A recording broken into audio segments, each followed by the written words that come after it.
Good afternoon, and welcome to the Wednesday afternoon conference call with Trusts Unlimited.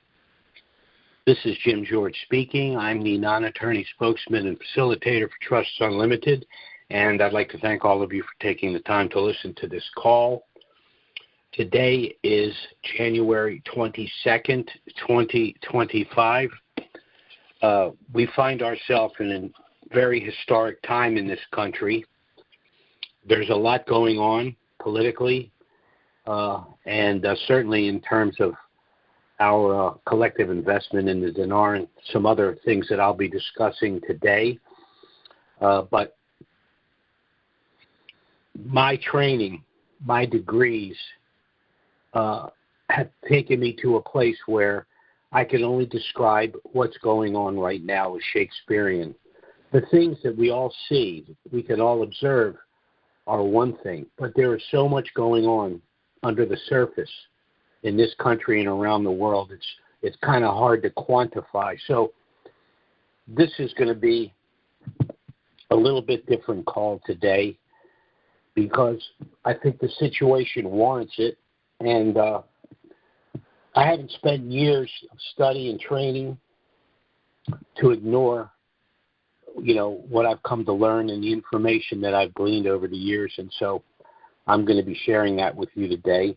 Some of it's going to be political. So let me say at the outset, everything I say is my opinion and my opinion alone. It is not the opinion of Trusts Unlimited, anyone that works with Trusts Unlimited.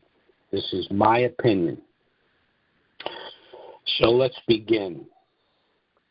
I want to talk first about the dystopian world that we have been living in for the last few years.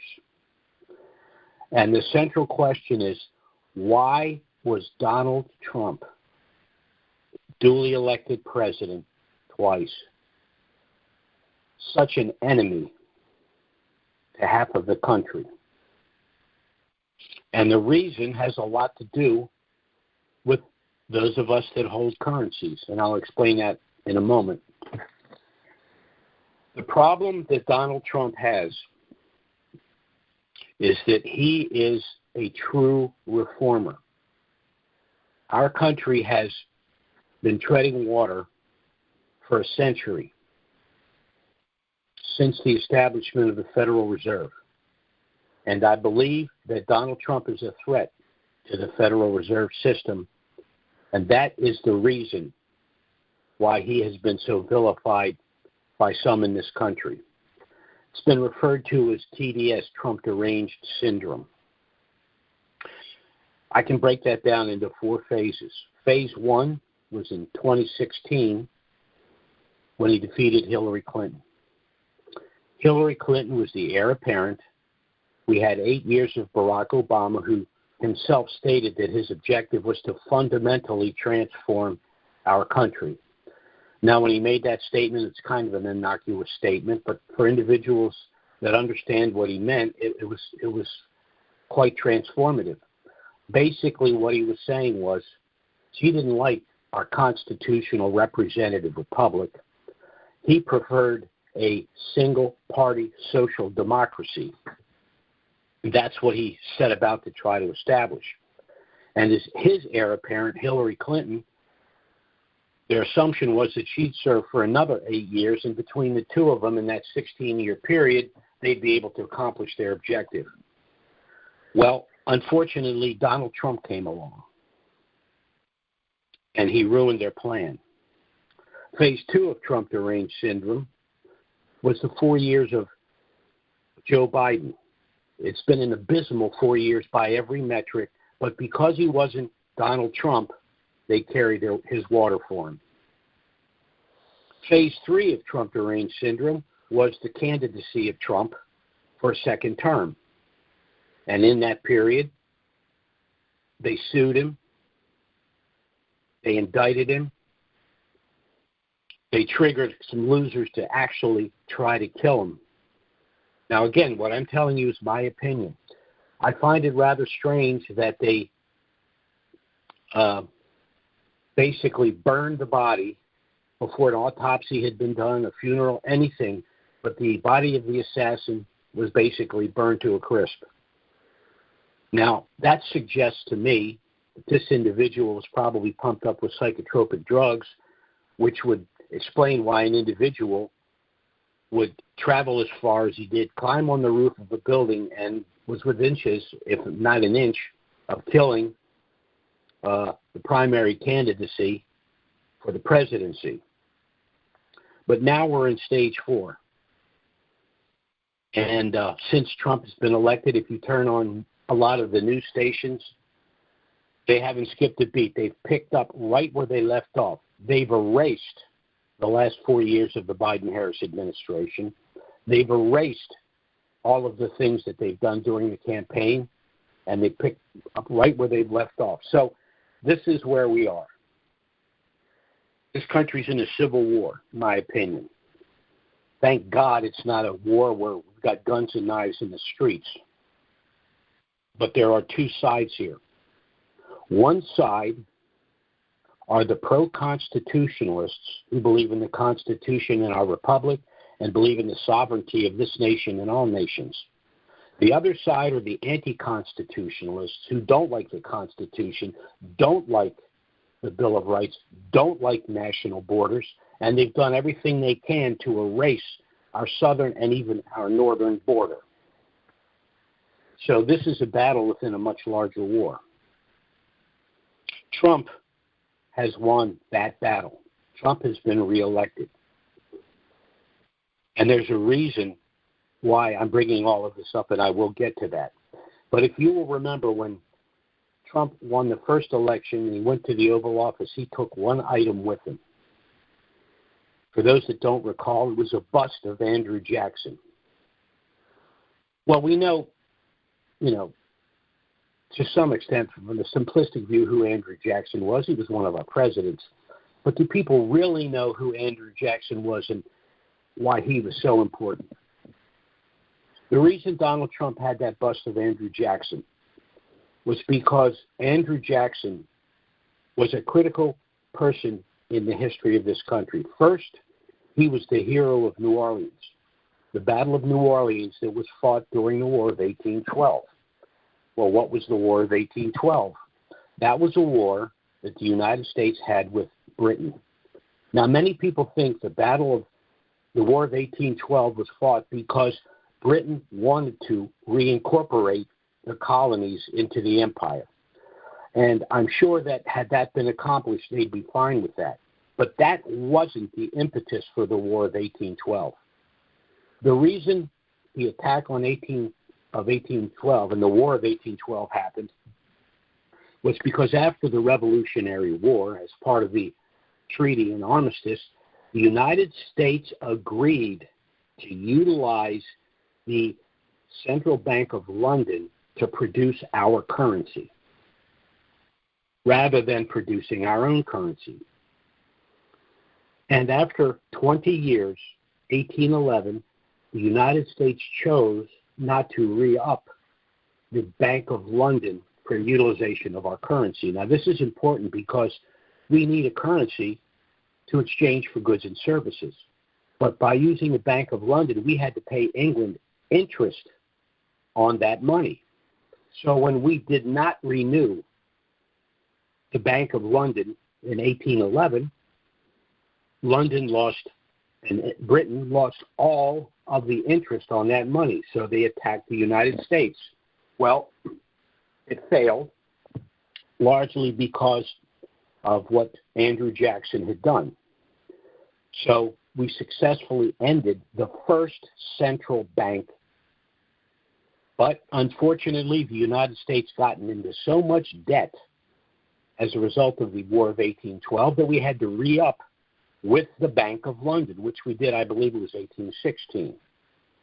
Well, 20 years later, Andrew Jackson, the hero of the Battle of New Orleans, became President of the United States. And what did he do? Pursuant to Article 1, Section 10 of our Constitution, we began to print our own money, and he ended the Central Bank of London, the second central bank. So Donald Trump is sending us a signal. And the signal is that Donald Trump's intention is to end the Federal Reserve, the third central bank that was established by the Woodrow Wilson administration in 1913. Excuse me, I think it was 1916. I can't remember the exact year. So this is where we find ourselves. We have one side, which are globalists, which believe in central bank systems, centralized control, and we have another side that believe we should throw off the yoke of central banks, that we should, pursuant again, Article 1, Section 10 of our Constitution, produce our own currency, and that we should be in control of our borders. Well, it's a battle. It's within a war, and Donald Trump has won that war. But history tends to repeat itself. And the last 2 days since Donald Trump was inaugurated, he's done more than Joe Biden did in 4 years. And when I say history repeats itself, the third central bank, the Federal Reserve, was created, as I said, during the presidency of Woodrow Wilson. Now, Woodrow Wilson was president from 1913 to 1921. But he suffered a severe stroke in 1919. And during that period of time, the last 2 years of his second term, his wife, Edith Galt Wilson, essentially ran the country. Now, the question is, did Edith Galt Wilson, who basically had her husband sequestered and she was the liaison, people would come, they'd present their information, she would go into the room with him, and then she'd come out. Did she pursue the policies that she knew her husband wanted, or did she pursue her own policies? We don't know. But what I'm saying is, when I say history repeats itself, that's a way in what's happened with Joe Biden. Any honest person observing Joe Biden knows that he was a shell of himself for most, if not all, of his presidency. And we know that his wife and the people around him protected him. It's my personal opinion that most of what was done during his administration was not his idea, and he may not have even understood what was being done. But in any event, he was pushed to the side. Kamala Harris was brought in, and Donald Trump won not only the popular vote, but by an electoral landslide, won second term in office. So then we come to a couple of days ago, the inauguration. And I want to point out, during the first inauguration, as you'll remember, Melania Trump wore some sort of a periwinkle chiffon kind of dress, kind of a Jackie O kind of a look. But the second time, she was dressed in that blackish suit with a black hat and a blouse with a big V in the front. And it looked very, very different. There was a very specific reason she wore what she wore. I would suggest, to understand what she wore and why she wore it, you Google something called the movie Vendetta. That's the movie Vendetta. And when you take a look at that, you will understand why she wore what she wore. And I can assure you, when you looked at the faces of the Democrats sitting there at the inauguration, it was not lost on them why she was wearing what she was wearing. But let's touch on what Donald Trump has in store for us, because sometimes he speaks in riddles and then sometimes he just lays it right out. Well, he spoke in riddles during the campaign, but since the inauguration, he's pretty much laid it out. He's pretty much said he's going to erase not only everything that Biden did, but everything the left has done since the creation of the third central bank, the Federal Reserve. And he did it at the inauguration, and he did it right to their face. He continually talks about a new golden age, and I've discussed this in the past. The first golden age was a period of rapid growth and enrichment of the United States, both as a nation and as our citizens. It was a period roughly between 1880 and 1910, before the creation of the third central bank under Woodrow Wilson. And the government operated almost exclusively on tariffs. And as you know, of course, Trump continually talks about tariffs. And because he's a businessman, he may not execute all of those things as stated, but he's letting the other side know that if they're not cooperative, he can pull the trigger on tariffs. But his objective and why they didn't want him there is he wants to audit the Fed, and we will learn about all the criminality involved with the Federal Reserve in the last 100-plus years. He wants to reduce or eliminate the federal estate tax, and he already gave us a glimpse of that with eliminating tax on tips, eliminating federal tax on overtime. What else? Another tax that he wanted to end as well. But he's nibbling at the edges on the federal income tax because, remember, the federal income tax was created to pay interest on the money from the Federal Reserve. So if we get rid of the Federal Reserve, we reduce a lot of the need for a federal income tax, and we can utilize tariffs to accomplish that objective. Now, the interest this year to the Federal Reserve is more money than we spend for national defense. So this is why he refers to our deficit as a national security threat, because it is. The other thing he mentioned is using cryptos like XRP and other international currencies as reserve currencies. Now, in my opinion, one of the currencies he's specifically referring to is the Iraqi dinar. I'm not going to do a dissertation on Iraq, but I will simply state this.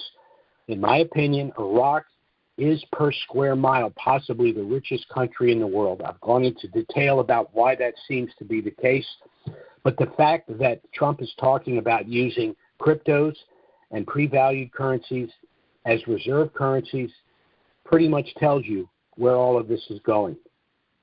I want to touch on the actions that he has taken in just 48 hours. First, he's promised that he's going to drill and he's going to revoke all of Biden's moratoriums on offshore drilling. He said he's going to replenish our oil reserves in order to slow down the increasing rate of inflation. Rather than drilling more oil and stop the spending, Biden decided to utilize our oil reserves. So it was an artificial way of slowing down inflation, but it was only going to be temporary. So what Trump's going to do is he's going to replenish our oil reserves. He said we're no longer going to be oil independent. We're going to be oil dominant. And that's not only going to reduce the rate of inflation in the United States, it's actually going to reduce the rate of inflation globally by increasing the supply of oil, which is necessary to run economies.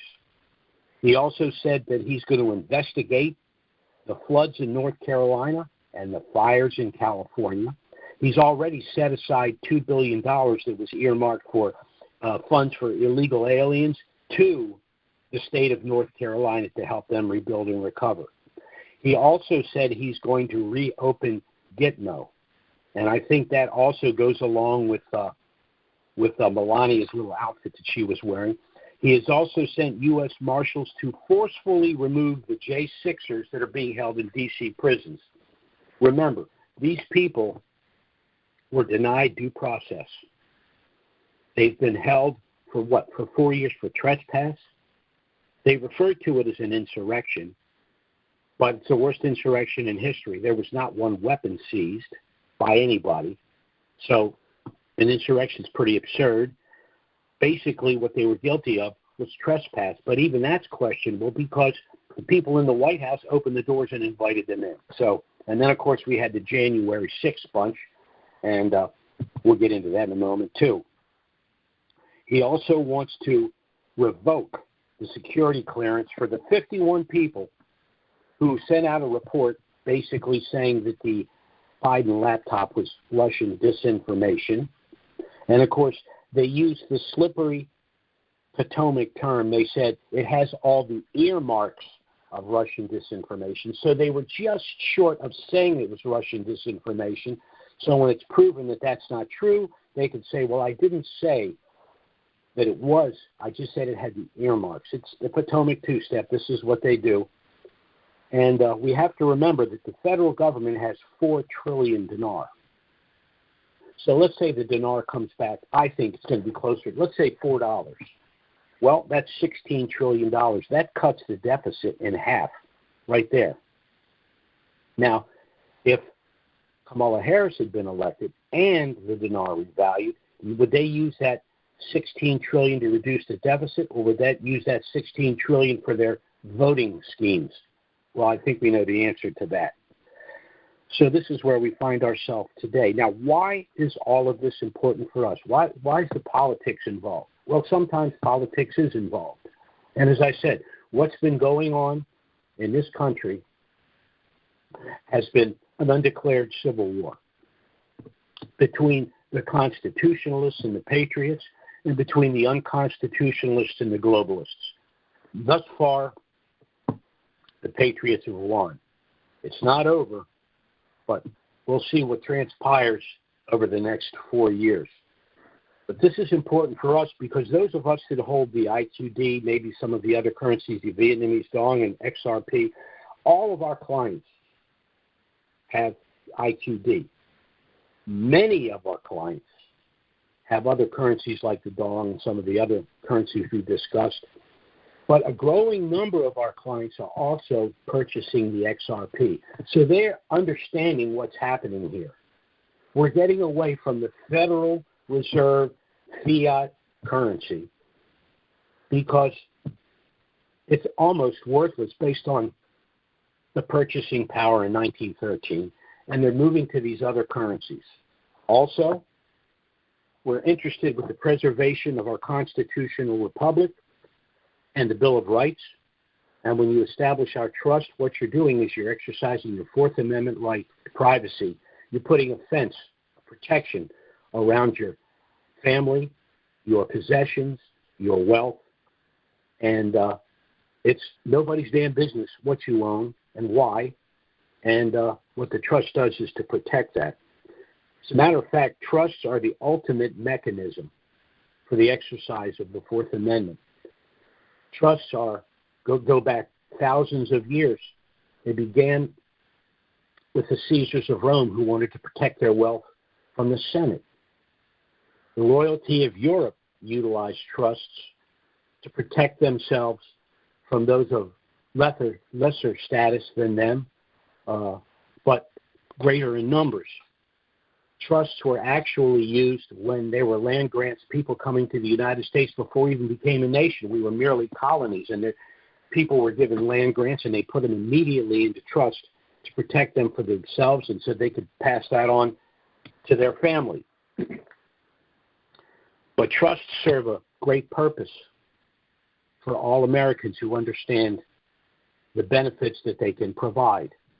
I'm going to touch on them briefly here.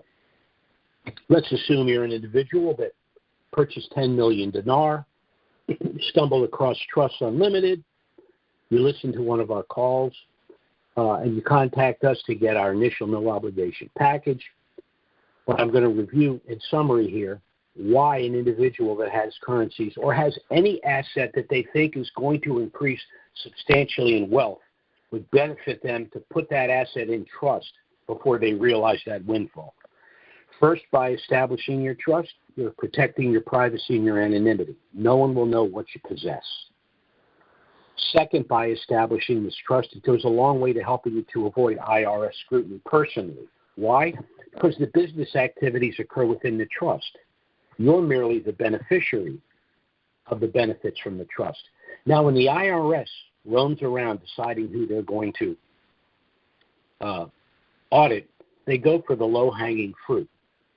So they're going to go after some rather successful person who all of a sudden is making a substantial amount of money above and beyond what he was making in previous years, or are they going to go after someone with a very sophisticated trust and sophisticated legal counsel? No, they're going to go after the low-hanging fruit. Second, the trust allows for pre-RV giving. Now, pre-RV giving means you can give currencies to family and friends before they revalue, and you avoid the federal gift tax by doing so. But you can also gift the use of items. So pre-RV, you gift people currencies to avoid a federal gift tax. Post-RV, you can purchase cars, homes, boats, etc., place them in trust so that they are utilized for the benefit of other people, but they're still owned by the trust, and you're the beneficiary of the trust. So, for example, you can buy homes and allow your children to live in those homes, but you still control that asset. Post-RV, well, before I even get to that, what the trust will also do is it allow you to avoid the cost and delay of probate when you pass away, because your estate doesn't go through probate. Why? Because it's owned by the trust. It still remains in the trust even when you pass away. It also allows you to avoid the federal estate tax. Now, the federal estate tax can be as much as 65% of your estate in excess of $12 million. So let's say you're a denarian, and let's say the dinar revalues.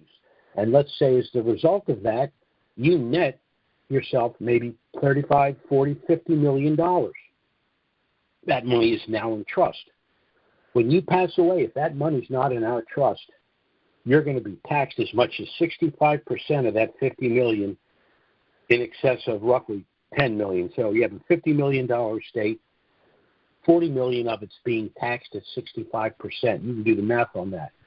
But if that same wealth derived from the same evaluation of these currencies is in our trust, the federal estate tax is zero. Then there's another issue, and it's called the Uniform Fraudulent Transfer Act. What does that mean? It means you can only be sued for what you actually own in title or the value of property when you transfer it out of title. So you have 10 million dinar. It's worth $10,000. You paid $10,000 for it. You transfer the asset to our trust. Let's just say conservatively it revalues for $1. You now have $10 million in trust. Can you be sued for $10 million personally? No. Why? Because the currency was only worth $10,000 when you transferred it out of title. So not only have you capped any potential loss to $10,000, but you still have control of the money, the $10 million, because it's in the trust of which you are the creator and primary beneficiary. Let's see, where are we here?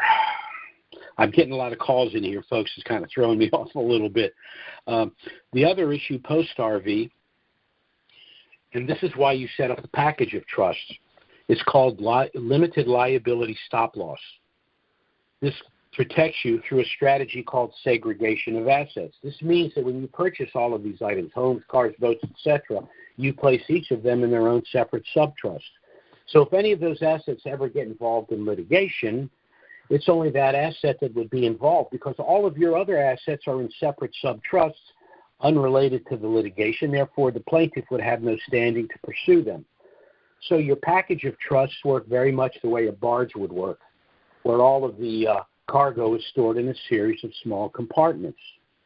Why? In the event that any compartment is ever breached, the only potential loss would be the cargo in that one compartment.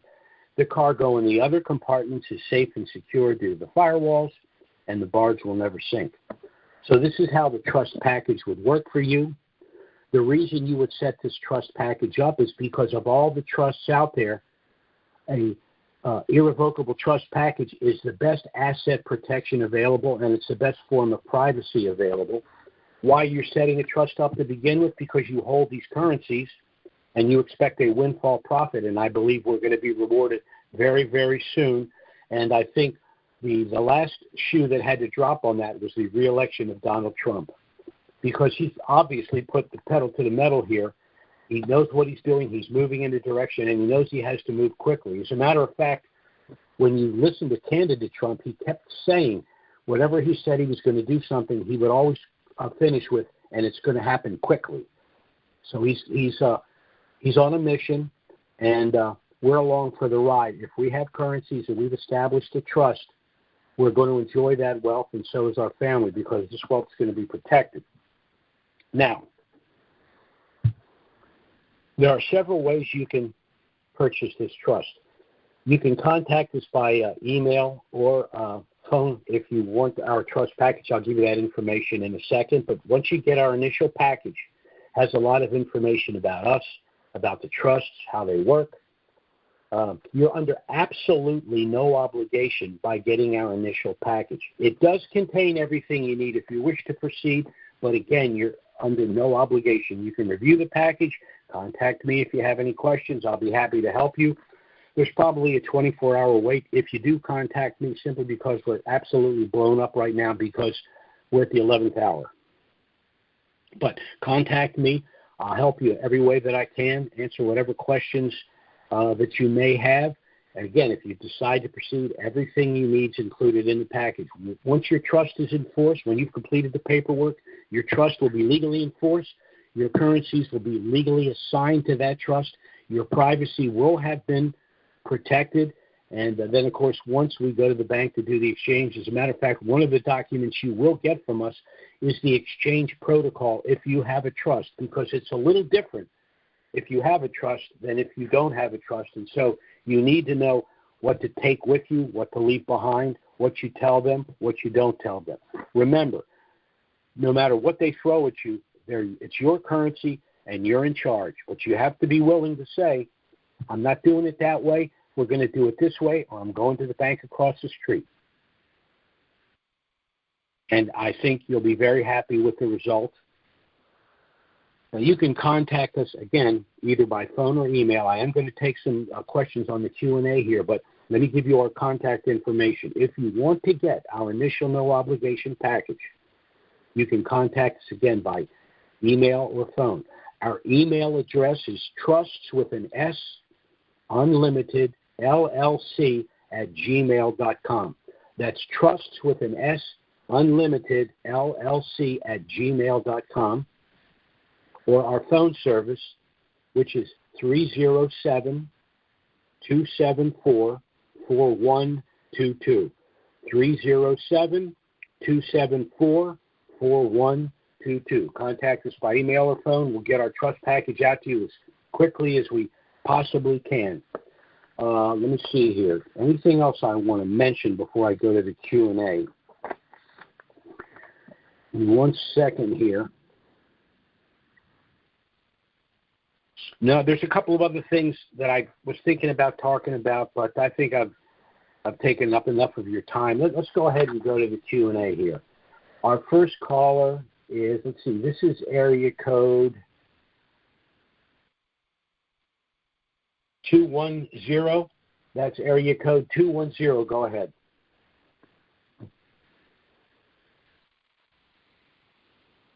Are you there? Hello? Well, I'll try to come back to 210.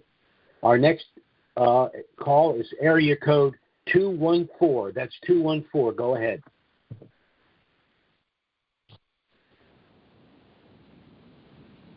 Okay. Something's not right here. Let me see. Maybe I've done something wrong here. Let me try this one more time. My error. I apologize. Let's see. I'm looking for our questions. Here we go. All right. Our first caller here. I apologize, folks. I forgot to click a button here. Our first caller here is area code 615. That's 615. Go ahead. Hi, Jim. Good morning. Quick question. You made reference to an XRP or XRT. What is that? It's a cryptocurrency, and it's one of the currencies that they've been discussing could possibly become a reserve currency for the Federal Reserve. But Trump has made it perfectly clear, or pretty clear at least, that he's pro-cryptocurrency and that he is seriously considering utilizing them as part of the reserve, as a reserve currency. Second question, what do you see as the timing of a revaluation on the Dong and the IQD? The IQD could happen, in my opinion, at any time because, as I said, Trump's not fooling around. He's moving quickly. I think the Dong could come. I think the first domino to fall will be the dinar, and I think other currencies will move along. The dong, the Vietnamese dong, is the other currency that a lot of people seem to have. The argument against the dong has been that it's been in a program rate for decades, but that's because it's been in kind of a closed umbrella, trading umbrella with China.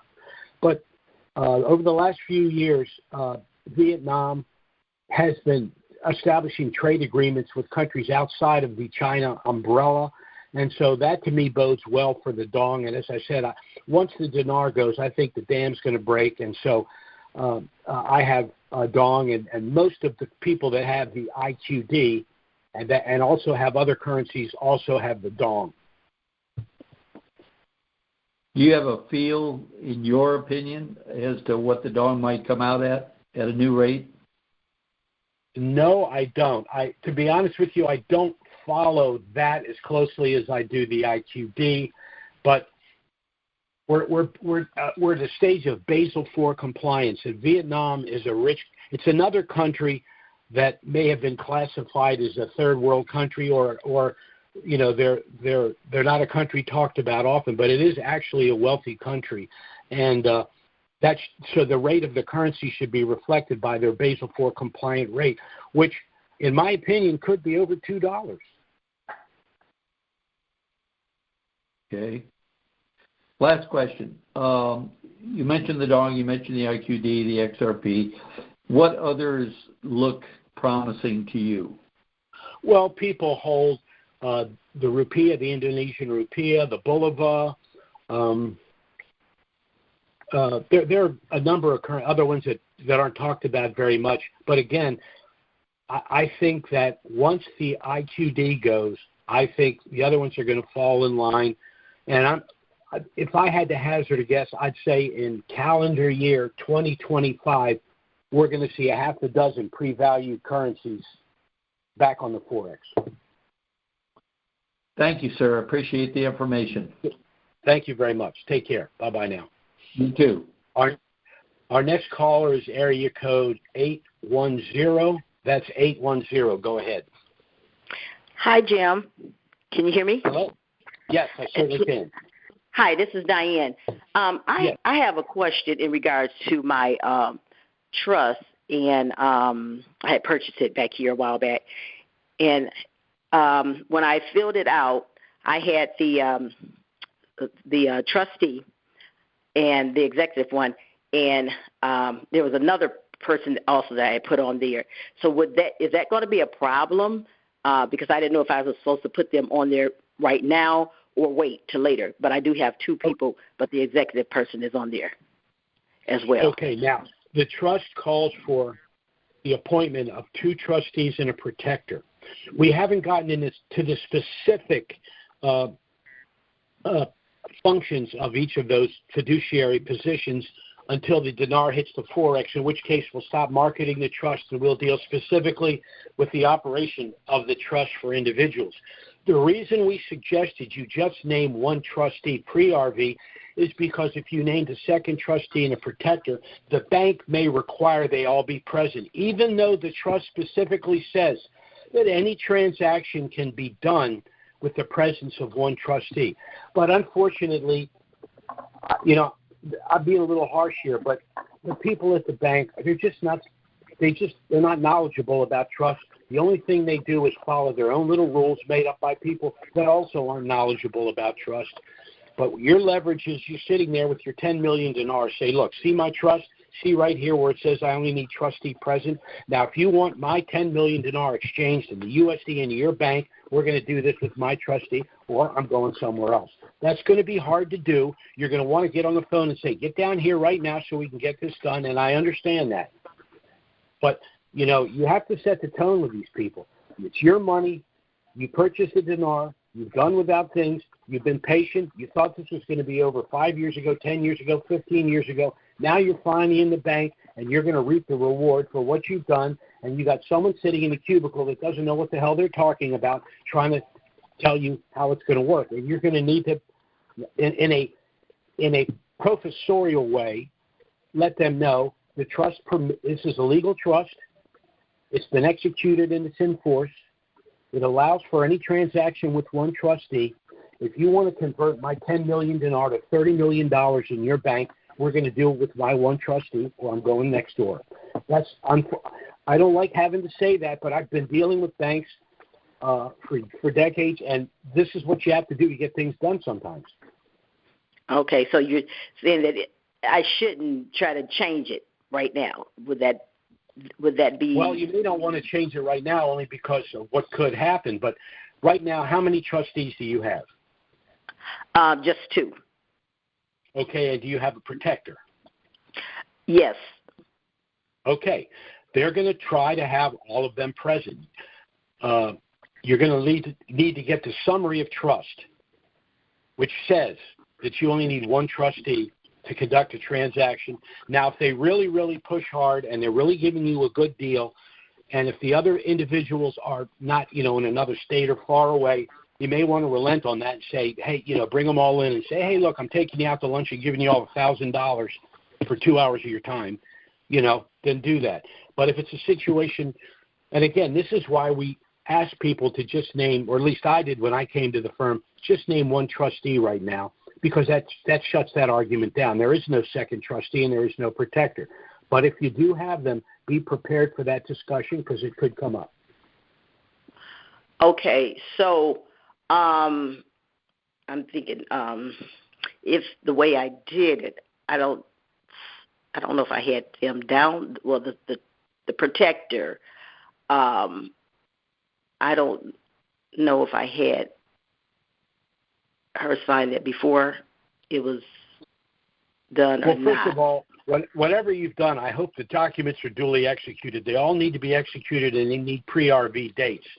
So review what you've got. If you have, in fact, a second trustee and a protector, you need to contact them and tell them that they will need to be present for the exchange.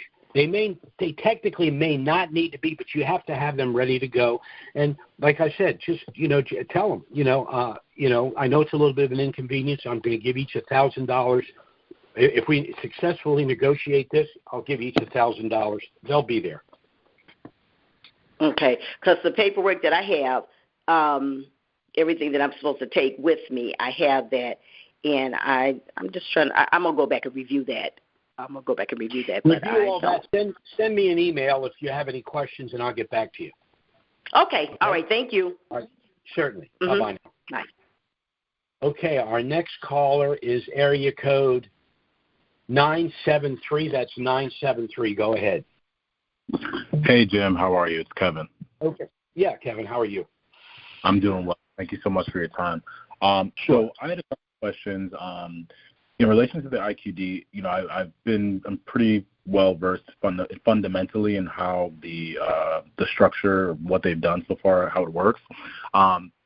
They've gotten ICE cut alive. They've gotten all their correspondent banking done, the dollar auctions, all these things. I think it's clear to all of us, right, that Trump, I didn't want to believe it, but it seems that he was the accelerant that needed to be in place.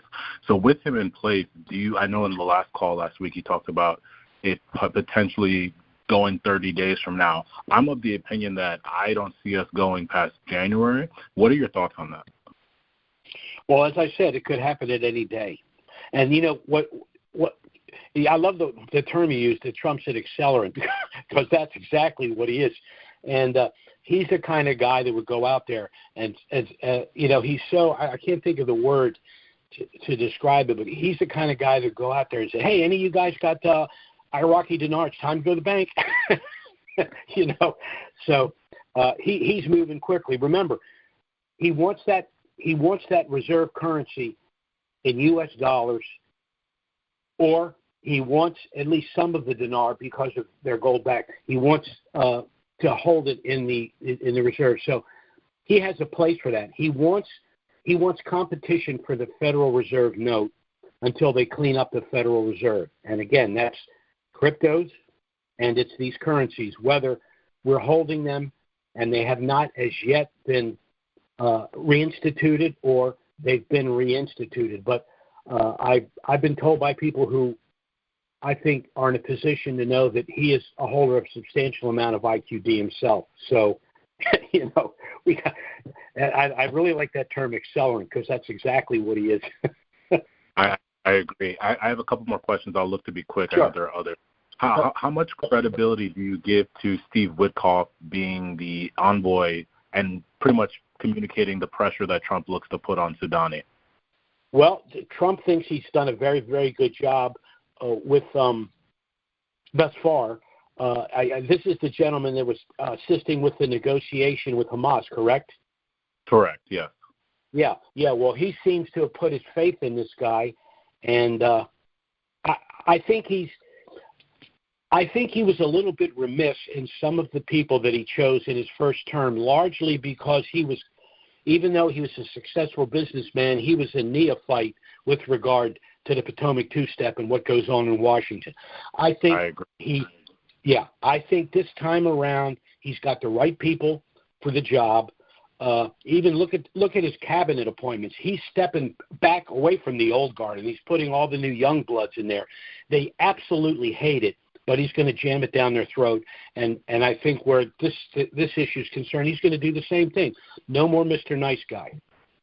Yes. And so last couple questions. How much credibility do you give to us having to wait for Parliament to get their act together, or is monetary policy separate and the CBI and Soudani can CBI can move independently? Okay, beautiful. And then I know we saw the SEC launch a crypto task force yesterday. You mentioned XRP.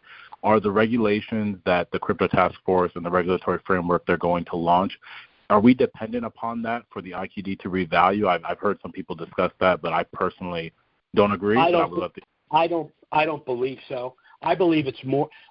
I think all of this is going to be post-RV, a lot of the implementation of these things, because, as I said, the IQD, I don't think, what are there, 15 million denarians in the United States, 340 million people. That tells you right there, the vast majority of people have no idea what's going on. None. Yeah. So I don't think it's going to be an issue till post, and of course, what's going to happen the day after this thing happens, and everyone's going to be going, how come the guy next door just bought a 1964 Aston Martin for $260,000? He borrowed $10,000 from me last week. What's going on? They just have no idea what's happening. No, not at all. They're not at all, and that's their loss, unfortunately. As a matter of fact, today I just decided I'm going to start gifting a bunch of currency to people because I just can't. I don't have an answer for them. They say, Jim, we're dear friends, or Jim, we're family, or something. You couldn't slip me a 10,000 dinar or something. So I'm going to revamp all of that. I'm just going to help some people out. Because I really do think we're that close. Excellent. And then last question, do you think the debt ceiling we were supposed to have hit it yesterday, but I haven't heard any news about it. Do you think us hitting the debt ceiling limit and Trump just getting in, him talking about prosperity on day one, do you think that that's going to be a factor? They're talking about us definitely hitting it by tomorrow. Do you see that being a factor? Or do you see Trump looking to use, as you said, the $4 trillion in the Treasury to help, knock the deficit down? What relationship do you think that has to timing? I don't know specifically what his plan is, but I know this. He had a very long meeting with Soudani. So every time, think about his track record, every time he has a meeting with somebody, particularly people are like, why is he talking to that guy? And then the next day, boom, something happens. So I think it's going to be shock and awe, to be honest with you. Do you know when that meeting with Soudani was? Was that the conversation? Oh, that was a while back. But it was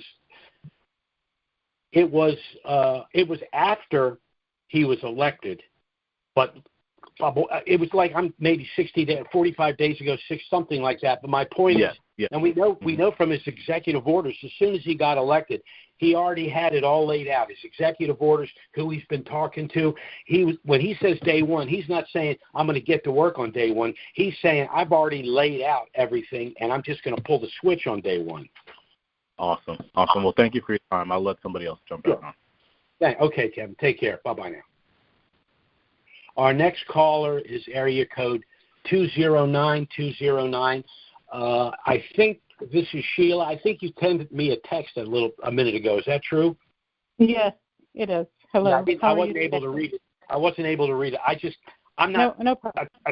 a techie guy, so I'm not real good at a lot of this stuff. Understandable. It's okay. So my question is related to the IRS and the ERS and everything that's coming, and this takes nothing away from, the trust and what we might, save tax-wise, et cetera. But I am curious what your opinion is on the flat tax and the tariffs possibly coming in. He did say, again, prosperity day one, and my understanding is it's going to reduce a lot of our income taxes. Now, maybe we haven't seen that publicly, but what is your opinion on a flat tax being implemented? Well, the advantage of a flat tax is it's simple, whereas the current system that we have is it's beyond complicated. It's convoluted, in my opinion. However, people that oppose a flat tax might be the firm I work with because they make money helping people file taxes, take legitimate deductions, all of the sort of esoteric things that people do to legitimately reduce their tax burden. I kind of like the flat tax because I like the simplicity of it. I like the use of tariffs rather than a federal income tax. So what might happen is there might be the calculation that after 4 years of Trump, 60% of our federal deficit, or our federal expenditures are coming from tariffs. Only 40% is coming from the income tax, so we can reduce the tax and simplify the tax system. But they're going to get major pushback from the Bar Association. So we'll see. It would take someone like Trump to get something like that through. Let me put it to you that way. The other advantage Trump has now is he can't run for re-election. So that calculus isn't even there. The only calculus might be for J.D. Vance. But, the number one candidate 4 years from now was supposed to be Governor Newsom. Well, now that he's burned California to the ground with his policies, he's going to have a hard time justifying, helping run the other 49 states after the abysmal performance in California. So we'll just have to see what happens. But, Trump's already signaling to us that there's going to be radical changes with the federal tax by what he's already said he's going to do. He said we're going to get rid of taxes on – there were three of them. I can't remember. One was taxes on tips. The other was taxes on overtime. And there was – he was capping the SALT tax, the state deduction for federal income tax. So he's already whittling away, nibbling at the edges with a federal tax. So he's doing as much as humanly possible and a lot more than I thought he was going to do. So that's where we are. Okay. So what if any opinion do you have on NESARA? Do you think that NESARA is an actual thing? No. Okay. That's there's nothing else to say. No. Got it. Okay. And do you believe that a third reading has already happened in Iraq? And if so, I tried to check on that this morning. I just wasn't, I wasn't able to get I thought I could get the information because they're 8 hours ahead of us. I just haven't. I haven't gotten anything definitive on that, so I don't want to say one way or the other. Okay. That's it for my questions. Thank you. Have a great afternoon. But having said that, remember, we're only one more reading away from what? The rate. Yeah, that's right. That's right. How quickly do you think that'll go to 4X after they approve it? Will it be immediate? Will it be days? Well, they're talking about it bad. Why would it go to the 4X? I think their hair will be on fire to get it on the 4X. I can't think of a reason why it wouldn't go to the 4X at that point. And Trump would probably be the guy to get on the phone and say, hey, what's going on? We got $4 trillion. We want it on 4X. He's got some juice. We got the right people on our side. Let's put it that way. Okay. All right. Okay. Thank you. All right. Bye-bye now. Okay. Our next caller is area code 347. That's 347. Go ahead. Hello? Yes, I'm here. Okay, now what's the delay in in the revaluation? Because I thought when Trump would have got in, they would have immediately done it. So, well, I mean, can Trump Well, the previous call basically explained it. They have one more reading to go through. Trump did have a meeting with Soudani. Trump has made it clear that he wants to use some of the pre-valued currencies and cryptos as reserve currencies. So Trump, I mean, he's only been in office for 48 hours. I think he's moving at lightning speed. So, he only has so much pull in other countries. But the fact that he has been in constant contact with Soudani pretty much tells you what's going on. They have a parliamentary system. It, in some ways, is a little bit difficult to work with, which is why our founders didn't want a parliamentary system. They created another system. They say the United States system of governance is a terrible system. However, it's still the best system devised, and I agree with that. So parliamentary systems can be cumbersome, especially when there are a lot of different factions and they just vie over control. So, that's the situation. That's where we find ourselves. But we're one reading away. Okay, number one thing, can Trump, do you think Trump will either threaten or try to force Iraq to eventually, or the CBI eventually, to revalue their currency, or do you think he's not going to do that? Trump doesn't make threats. He makes deals.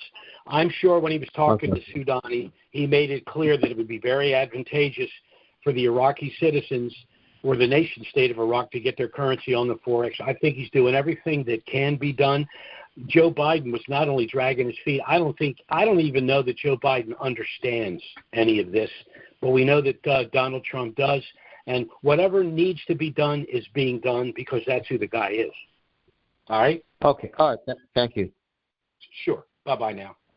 Our next caller is area code 301-301. Go ahead. Hi, Jim. It's Larry from Maryland. Two questions, maybe the shorter one. Could you review, if we didn't have the receipt for purchases of dinar, what letter we wanted to get notarized to when we go to the bank?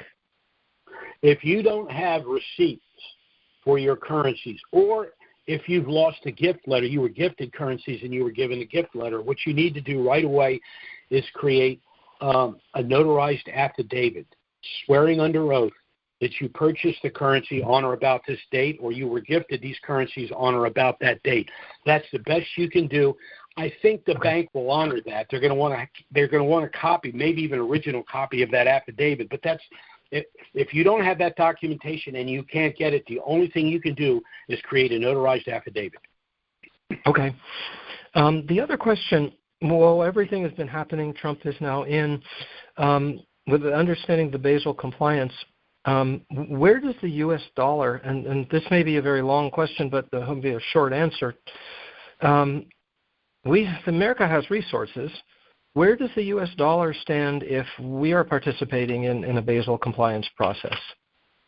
Well, that's one of the reasons why they want to audit the Federal Reserve. It's been avoided for a number of reasons, probably because of criminal activity, probably because some of our gold reserves have mysteriously disappeared. But what we do have is petroleum, and we have a lot of it. And one of the things Trump can do, because one of the preliminary stages when you do drilling is you do the research to determine, what a given site would produce. And when he keeps using the term liquid gold. What he's saying is, okay, even if we don't have the gold reserves we should have, we've got liquid gold. The United States has more petroleum than any other country in the world, and more petroleum than maybe a half a dozen countries that have a substantial amount of oil. So I think that's where he's going with this, with the reserves. So under Trump, would the U.S. dollar then be moving towards the Basel compliance with the other countries? Yeah. Well, so if we have 4 trillion dinars reserve, Iraq per square mile, in my opinion, is the richest country in the world. So if we hold the currencies of countries that have substantial amount, because that's what Basel compliance is. It's the known natural resources of a given country and the ability to bring those resources to market. So if we hold those currencies, and we have the oil, we have our oil reserves, and then we have the projections of what we can produce with the drilling, then we should accomplish what we want. We'll be Basel compliant in that sense, and the dollar will be very, very strong again. Now, the dollar is in competition with the BRICS nation. We kind of fell asleep at the wheel there and allowed that to happen. It wasn't Trump that did that. But nevertheless, the dollar is still going to be, with Trump back in office, the dollar is going to be under demand again. And I don't know that even the BRICS nations is going to be able to compete that much with the U.S. dollar because that's a conglomerate of nations that have different objectives, and there are different locations, and there's different political things going on in those countries. Some of those countries are impoverished countries. So, the United States is a little more stable environment. Let's put it that way. So that's how my view of that. Okay, but that should ultimately then be, we should see benefits from that ultimately. Well, yeah. Okay. When people utilize our dollar, they essentially pay us. A simple way to put it is we receive a fee for them using our money. It's like the Federal Reserve. We have to pay interest on their money. They just printed it up. Now they don't even print it. It's all digital, but we have to pay interest on that money. Well, that happens when other nations use our currency as well. Or they convert their, they want to purchase oil, so they have to convert to another currency, whether it's a BRICS currency or the U.S. dollar, in order to purchase that oil. Okay. Thank you. All right? Thank you. Certainly. Okay. Bye-bye now. Our next caller is area code 443. That's 443. Go ahead. Hi, Jim. How are you? Okay. How are you doing? I'm good. This is Gina. I'm from Maryland, too. Right. It's really cold. Yeah. It's even cold down here. I know. It's very interesting. I'm seeing some of the weather things going on across the country that are there's some unusual. sort of an inversion. Yeah, it's colder in the south than the north. It's some sort of inversion. It's weird. Yeah. So I have a question. It might be a little kind of the cart before the horse, because I can't do anything until after this goes, and if it works out for me, right, that I can convert. But if you want to use your funds in the trust to pay off things like mortgages, do you have to get those assets titled in the name of the trust before you use funds in the trust? No. You can utilize the funds of the trust to do anything you want. Now, let's say, for example, you're buying a home or a car. I don't know why you would do it, but why an individual, for example, would buy a home or a car and not place it in the trust. But whether you place it in the trust or not is irrelevant. You still have the use of the funds in the trust because you're the creator of the trust and you're the beneficiary of the trust.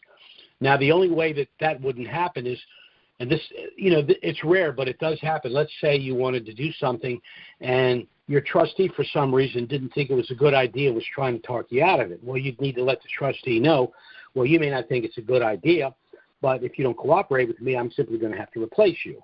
So you have the ability to name the trustee, you have the ability to replace the trustee, you have the ability to place assets in the trust, and you have the ability to disgorge, meaning taking assets from the trust. And the easiest asset to take from the trust is liquid cash. It's in the trust bank account. What a lot of people are probably going to do for simplicity is, let's say you exchange your currency, you place the USD in your trust bank account. A substantial amount of that money might be subsequently invested in stocks and real estate and other things. But you might say to your trustee, well, my monthly bills are fixed bills are $8,500 a month. So I want an automatic transfer on the first of each month of $10,000 from my trust bank account to my personal account. That way you write checks, you have your ATM card, everything else. So you operate almost as though you don't have a trust. You just have that $10,000 inflow coming in every month.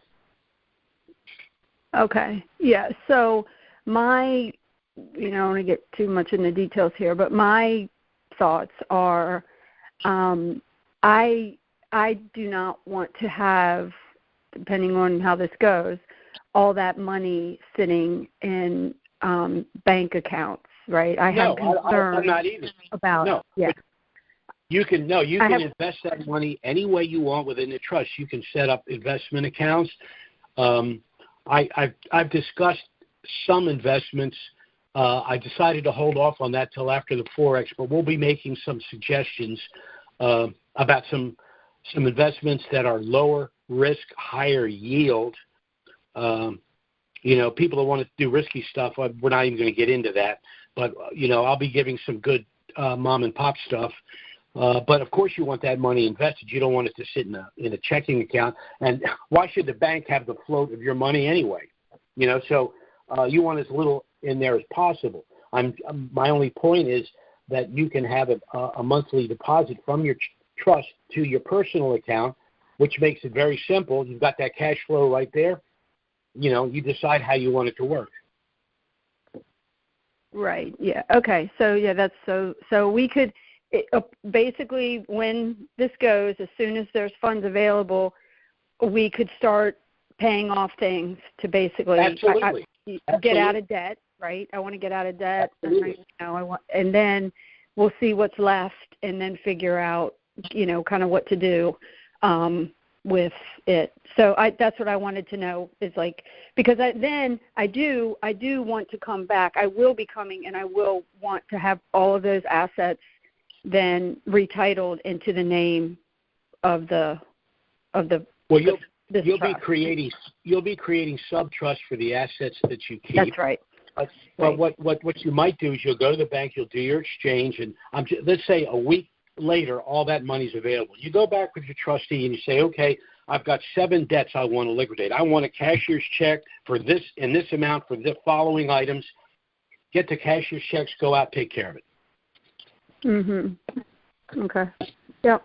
And just liquidate them. All right? Yep, that's my goal, debt-free. Right. How nice would that be, right? It's going to be very nice. Yeah. Okay. Well, thank you so much, as always. Sure. Much appreciated. Take care. Okay. Take care. Bye-bye now. Our next caller is area code 704. That's 704. Go ahead. Hello? 704. Are you there? 704? Well, I'll have to come back to 704, I guess. Next caller is area code 808. Go ahead.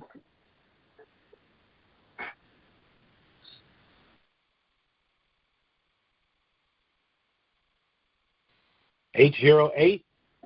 Are you there? I'm here when it keeps going muted, unmuted, muted, unmuted. Oh, so can you hear me now? Yeah, I don't know what's going on. I'm sorry about that. That's weird. Yeah, no worries. It's all good. I'm guessing this is Daisy. Yes, it is. I recognize your chuckle. I know, crazy. But my only concern is you will let us know what banks we can go to, because I'm hoping it's here, but I know in my heart that it's not. So I have my crew already, because we're all kind of separated right now, but I have my crew already ready to go to wherever we got to go. Well, let me tell you, I am not a quote-unquote guru. I'm a spokesman for a trust company. But there are individuals that are considered to be gurus, and I'm told that a lot of them are going to have a list of banks. I'm pretty sure I know which banks that they're going to be. If you're in Hawaii or you're in a state where maybe only one of those banks, the way I would do it is I'd get on the phone and try to figure out what bank might give me the best deal in terms of liquidity and exchange rate. And if I have to get in a car, I don't think I'd get on a plane with my currencies, but I'd get in my car and go somewhere if it's not too far. If you're in Hawaii, you'd have to get on a plane. I don't particularly like that, but if that's your only option, you got to do what you got to do. However, if there's a bank in Hawaii that may not have the absolute best rate, but a decent rate, I'd be very hard-pressed to want to get on an airplane with these currencies. Oh, yeah. If there's one here, I'm just hoping there's got to be one here at least. Somebody. Well, I'm hoping if I just got to catch a plane, it's to Oahu. But, in the state would be fine without having to go any further than that. Well, like I said, anyone that's in a situation where they might have to travel to get the best rate, you have to do the math and say, well, I got almost the best rate where I am. I am losing some money by not traveling, but I'm also not taking any risks because you just don't want to do that. It's just not worth it because even the worst rate out there, the leverage here is ridiculous. I mean, your downside is virtually nothing. You pay $1,000 for a million dinar, and if it just came back $1, you made a $1 million on a $1,000 investment. I mean, how often does that happen? The answer is never. Yes, definitely, and not having to worry about carrying all of this with you far. But that's my only that's the only thing I got to worry about is how far do I got to go and how many armed people I need to take with me. Yeah. Well, of course, you don't want to attract a crowd. That's why you don't want to have. I never thought about it though. But I'm going to be nervous if I had to go to a bank 2 blocks away. I'd be like, with my luck, I'll get struck by lightning. Something will happen. You're so close. Yeah. It's like running that marathon. That you're dying, and that last quarter mile is just killing you, and you're almost there.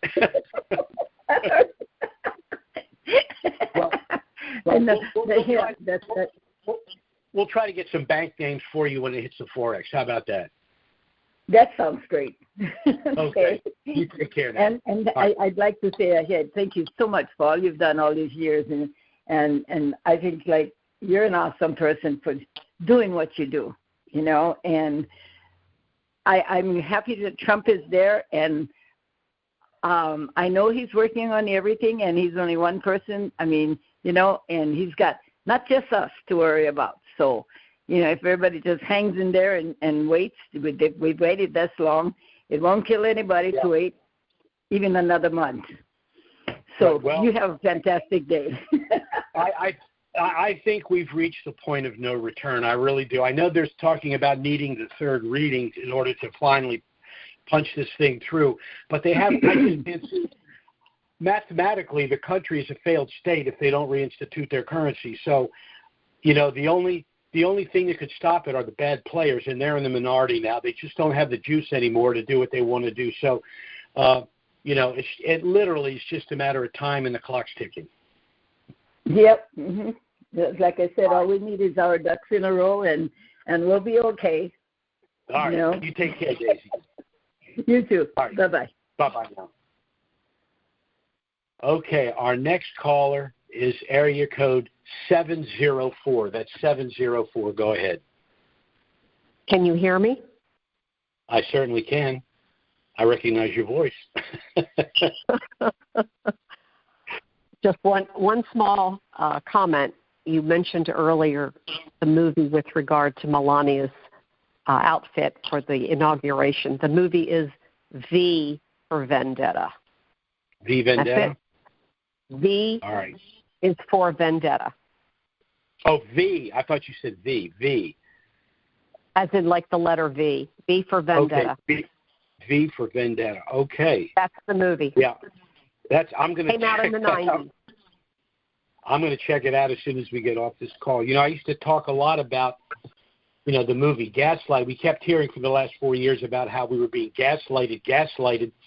And that term came from a movie called Gaslight, where it happened at the turn of the 20th century, and the guy wanted his wife to think she was crazy, so he kept every day turning the gas lights down just a little bit, so she thought she was losing her sight, and he was like, what's the matter? Everything's fine.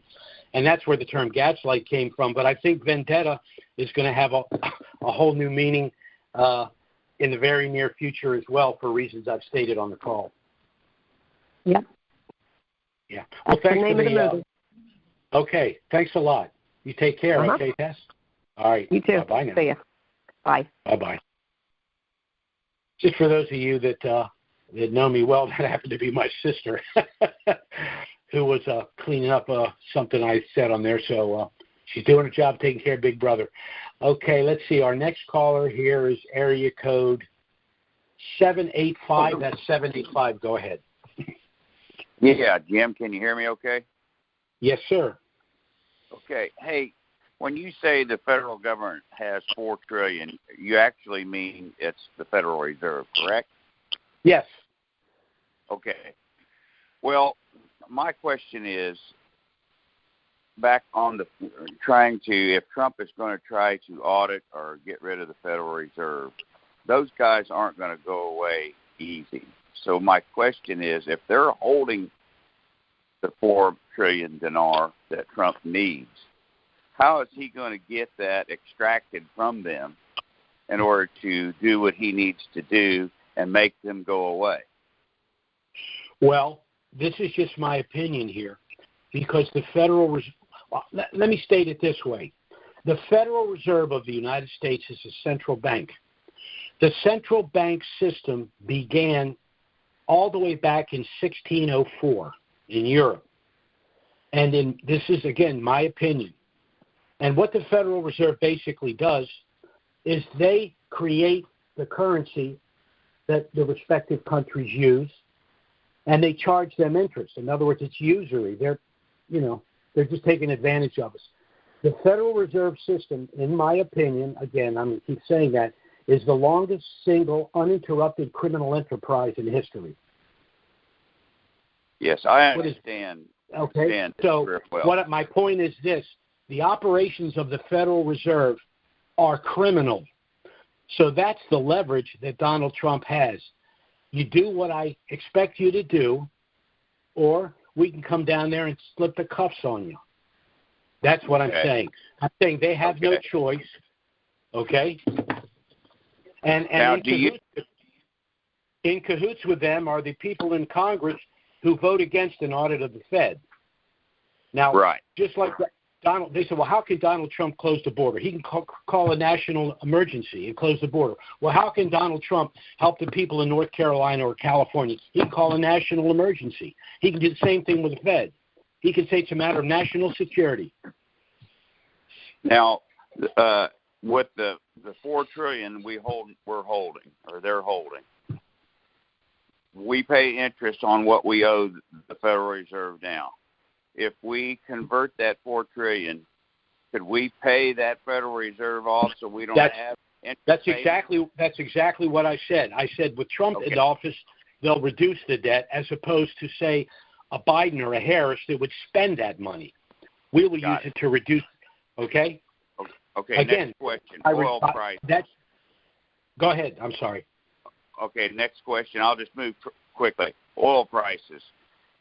If he wants to drill, baby, drill, and Iraq's currency is really, I know they have a lot of minerals. I understand what you're saying about how their country's wealthy.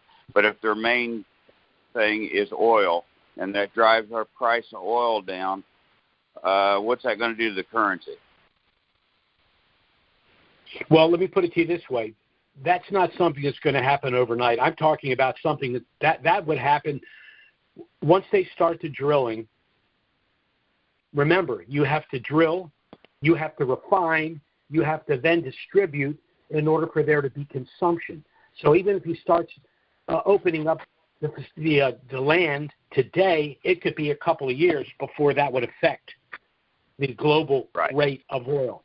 So, but even if that's the case, like I say, if you purchase $1 million dinar for $1,000, you just got $1 for it.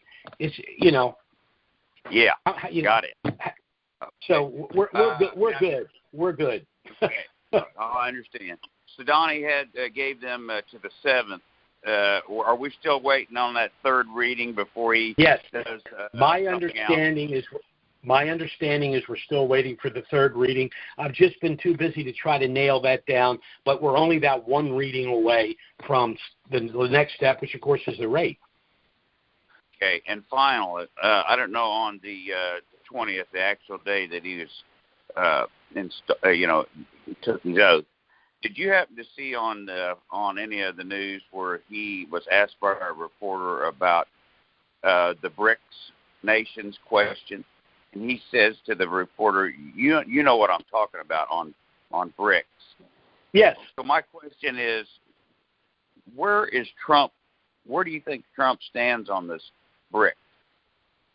I think he looks at the BRICS as competition for a global reserve currency.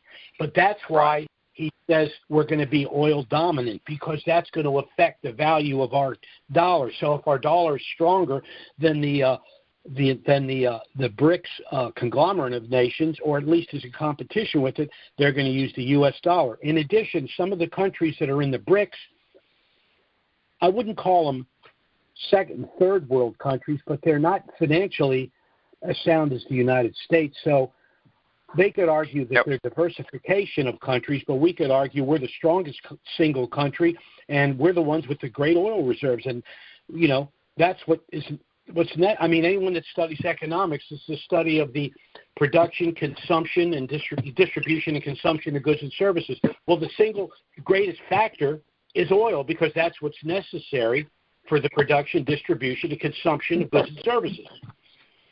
Well, actually, that's what he didn't seem to be too concerned about it, because I think what he was getting at is that we're going to still remain the global currency based on what he's going to put in place.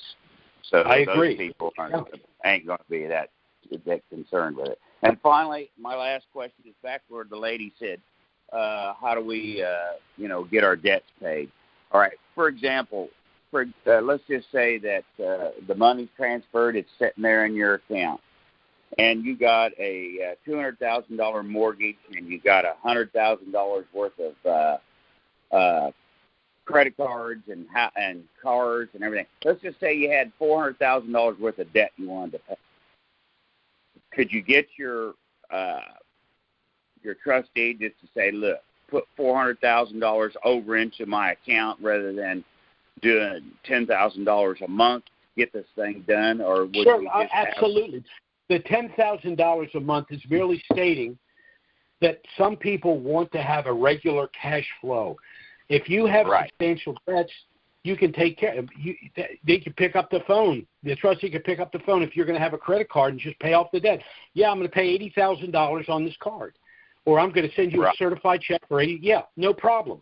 No problem. So that's what I would do, is to say I owe $400,000 in several debts, including my mortgage. I'd just tell her transfer $400,000 over to it, and then I can pay those off individually rather than her, and then have the bank make me check. There may be tax you're better off having the payment made directly from the trust. Okay. And these are the types of things. These are the types of things, once the dinar hits the 4X, that we'll be discussing how to do what you're doing, what you're suggesting. Okay. All right, Jim. All right? Thanks a lot. Sure. Bye-bye. Certainly. Bye-bye now. Okay, our next caller is area code 763. That's 763. Go ahead. Hey, good afternoon, Jim. It's Monty from the horrible state of Minnesota. Yes. How are you doing? I just saw the news today in the capital of Minnesota, that trans protest. Have you seen that thing? I missed that. I've been following more of the national news. It was unbelievable what was going on. I don't know how. It's just the guy was threatening. He was just off his rocker. But and that's another subject. Go ahead. Well, I have some. I've been in this a long time, and I've recently transitioned from the currencies over to the cryptocurrencies now. And you mentioned XRP, and hopefully you don't mind me asking this question. There's been talk about Trump, trying to get no capital gains taxes on U.S.-based cryptocurrency companies that are headquartered here in the United States. And they keep on saying capital gains taxes, but when you've referred to the Iraqi dinar, we're kind of debating if it's going to be capital gains tax or taxed as ordinary income. Is that correct? My understanding is that they're going to try to tax the profit from the windfall exchange as ordinary income. I think it should be cap gain. I think I'm trying to remember the Rev ruling, which of course isn't the same thing as the statute, but a Rev ruling about it being treated as cap gain. I think that Trump, though, might just say it's cap gain, folks. Yeah. Well, where I'm going at with this question is with the cryptos, the U.S. based in regards to the taxes. Is it your understanding when he says no capital gains tax on American-based cryptos, would it be you're still going to be taxed something, or is he saying like zero tax, in your opinion? Well, wait a minute. In the pecking order, it's very fluid right now. Income tax is the big one. Next is the cap gain. If he's saying there's no cap gain, and that's a good thing, he can't possibly be saying it's no cap gain because it's ordinary income. He could only be saying if there's no cap gain, there's no tax. That's what he's saying to me. I like I said, if he's bragging about there's no cap gain, it can't possibly mean it's ordinary income. He's saying there's no tax. Now, whether that comes to fruition or not, we'll have to see. But that's how I read what he said. Well, wouldn't that shake up like the stock market? I mean, the investors, if that was the case, wouldn't everyone be trying to get out of the stock market and put their investment money in cryptos and these handful of cryptos that are U.S. based? Not necessarily, because they're triggering a tax to sell something at a profit. What might happen is the windfall profit they get from the crypto, they will then invest in the stock market. So it could be neutral. I see. Interesting. I appreciate your insight on that. And last question, way in the weeds, but being you're a historian and also a macroeconomics gentleman, what is your thoughts on this Greenland conversation with Trump, and how would something like that move forward to our benefit, in your opinion? Well, I think the best deal we ever got was Alaska for $7.2 million. So I don't think we're going to – I think what Trump's doing is what Trump does best, which is he has an objective, and we'll call that 1.0. So what he offers or what he threatens, depending upon the situation, is 2.0. If he gets 2.0, great. But what he's angling for is 1.0. What I mean by that is he wants certain concessions and certain cooperative actions with Greenland. And so by offering or threatening, depending upon your point of view, he wants to buy it, he's extracting from them the deal that he really wants. He's doing the same thing with tariffs. He's doing the same thing with the Panama Canal. He's making threats or deals that are so negative to the other side that they're willing to accept what he really wants. So I think what Greenland's going to be about is almost as though they're a territory, very cooperative. We have access to the country. We have access to their rare minerals. We have protection from those northern seas from China and Russia. So that's what I think he's doing. I think it's an overture just to have more cooperation. But you never know with this guy. Yep, exactly. Wonderful. I always appreciate your insight, Jim. You have a great rest of your day. Thanks a lot. Take care now. Okay, our next caller, we got a lot today. Our next caller is area code 312. That's 312. Go ahead. Yep, that's Les. Hey, Jim, how's it going, buddy? Less is more, right? Yes, indeed. More weight. Good grief. Yeah. I didn't think you were to ever get to me.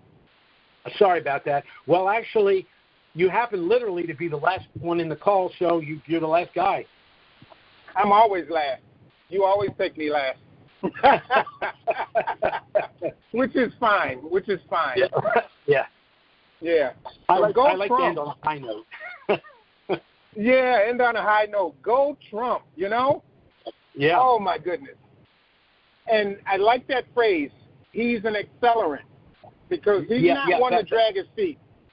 Yeah, as soon as the guy said that, I'm like, oh, I love that. I love it. My only question, because out of all the other callers, they got the other two already knocked out. All right. Okay. So my only other question is, who has the authority to release this RV? Well, the CBI has the ability to change the rate. Changing the rate would put the currency in a basket and on the Forex. Once it hits the Forex, it's going to take off, and then it'll probably drop down to its equilibrium price. And that's what happened with the Kuwaiti dinar. That's what I think is going to happen here. Does the U.S. have anything to do with it going or not going? Well, I think Trump's in consultation with Soudani. Soudani's in consultation with the governor of the CBI. So, things get done when Trump is around. Therefore, he must be involved when things get done. All righty. Thanks for taking my call, Jim. Say hi to the professor. And have a great day, buddy. You too. You take care now. Bye-bye. All right. Bye-bye. Well, Les was right. He was our last call for today. I'd like to thank all of you for taking the time to listen to this call. As you know, our next call will be next Wednesday, noon Eastern, 9 a.m. Pacific. Certainly, if something of a dramatic nature were to happen between now and then, and that's a distinct possibility, we'll try to get out an email and schedule an emergency conference call. Failing that, we'll be back next Wednesday, noon Eastern, 9 a.m. Pacific. Thanks so much for listening, everyone. Have a great week. God bless.